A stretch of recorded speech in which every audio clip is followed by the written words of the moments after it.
கரூரில் உள்ள வள்ளுவர் அறிவியல் மற்றும் மேலாண்மை கல்லூரியில் வீட்டுக்கு ஒரு விஞ்ஞானி நிகழ்ச்சி நடைபெற்றது. கண்காட்சியை கல்லூரியின் தாளாளர் செங்குட்டுவன் தொடங்கி வைத்தார்.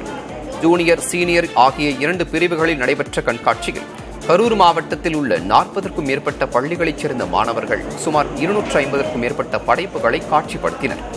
வீட்டில் சமையல் எரிவாயு கசிந்தால் தானியங்கி மூலம் சிலிண்டர் வால்வை மூடும் கருவி, மழையிலிருந்து பயிர்களை காக்கும் கருவி, தானியங்கி தீயணைப்பு கருவி, மணலிலிருந்து மின்சாரம் தயாரிக்கும் கருவி, பூகம்பம் எச்சரிக்கை கருவி, செப்டிக் டேங்கில் மனித உயிரிழப்புகளை தடுக்கும் கருவி உள்ளிட்ட பல்வேறு கண்டுபிடிப்புகளை மாணவர்கள் காட்சிப்படுத்தினர்.